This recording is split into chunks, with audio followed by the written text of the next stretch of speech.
السلام علیکم 9th class سبق ہجرت نبوی۔ آج ہم اس کے پیراگراف نمبر 6 کی تشریح پڑھیں گے۔ اقتباس ہوگا، کفار نے جب آپ صلی اللہ علیہ وآلہ وسلم کے گھر کا محاصرہ کیا، یہاں سے آج بھی بوسہ گاہ خلائق ہے یہاں تک۔ حوالہ متن۔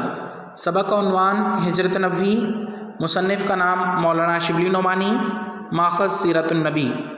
خط کھدے الفاظ کے معنی: محاصرہ، گھیراؤ، بے خبر، لا علم، غافل، عزیز، پیارا، فرزند، بیٹے، قرارداد، عہد، معاہدہ، عہد و پیمان، جبل، پہاڑ، پوشیدہ، چھپا ہوا، پنہا۔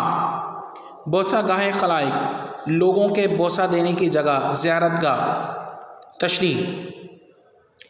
تشریح طلب اقتباس: نصابی سبق ہجرت نبوی صلی اللہ علیہ وآلہ وسلم سے ماخوذ ہے، جس کے مصنف مولانا شبلی نعمانی ہیں۔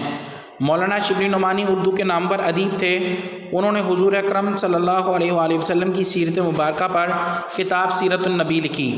سبق ہجرت نبوی بھی اسی کتاب سے اخذ کیا گیا ہے، جس میں مولانا نے حضور اکرم صلی اللہ علیہ وآلہ وسلم کی ہجرت مدینہ کا احوال جامع انداز میں بیان کیا۔ تشریح طلب اقتباس میں مصنف حضور اکرم صلی اللہ علیہ وآلہ وسلم کی ہجرت مدینہ کے دوران کفار مکہ کی طرف سے کیے گئے پروپیگنڈوں کو بے نقاب کرتے ہوئے کہتے ہیں کہ ہجرت کی رات قریش کے کفار نے حضور صلی اللہ علیہ وآلہ وسلم کے گھر کا گھیراؤ کر رکھا تھا تاکہ آپ صلی اللہ علیہ وآلہ وسلم کو نعوذ باللہ قتل کیا جا سکے۔ جب رات کافی گزر گئی تو اللہ تعالیٰ نے گھیراؤ کرنے والے کافروں کو بے خبر کر کے انہیں غفلت کی نیند سلا دیا، جیسا کہ ارشاد باری تعالیٰ ہے، اور ہم نے ان کے آگے ایک دیوار اور ان کے پیچھے ایک دیوار بنا دی، پھر ہم نے ان کی آنکھوں پر پردہ ڈال دیا سو وہ کچھ نہیں دیکھتے۔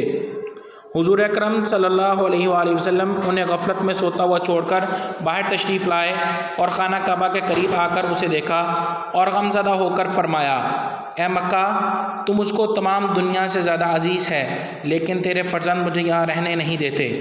اس کے بعد حضور اکرم صلی اللہ علیہ وآلہ وسلم حضرت ابوبکر صدیق رضی اللہ تعالیٰ عنہ کے پاس تشریف لائے، جن سے پہلے ہی ہجرت مدینہ کا متعلق مشورہ اور قول و قرار ہو چکا تھا۔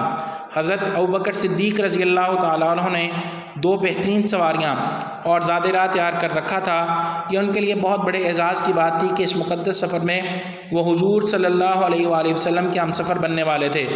چنانچہ حضرت صلی اللہ علیہ وآلہ وسلم حضرت ابوبکر رضی اللہ تعالیٰ عنہ کو اپنے ساتھ لے کر عازم مدینہ ہوئے۔ قریش مکہ نے حضور اکرم صلی اللہ علیہ وسلم کا تعاقب کیا، اس لیے آپ صلی اللہ علیہ وآلہ وسلم اور حضرت ابوبکر صدیق رضی اللہ تعالیٰ عنہ نے حفظ ما تقدم کے طور پر غار ثور میں اپنے آپ کو پنہا فرما لیا، جیسا کہ قرآن مجید میں ارشاد ہے: اگر تم ان رسول صلی اللہ علیہ وسلم کی مدد نہیں کرو گے تو اللہ ہی نے ان کی مدد کی، جبکہ انہیں کافروں نے اپنے شہر سے نکال دیا تھا تو وہ 2 میں سے دوسرے تھے جب وہ دونوں غار میں موجود تھے۔ یہ غار آج بھی اسی طرح موجود ہے اور دنیا بھر سے لوگ اس غار کی زیارت کے لیے حاضر ہوتے ہیں اور اپنی آنکھوں کو تراوت بخشتے ہیں اور اسے بوسہ دیتے ہیں۔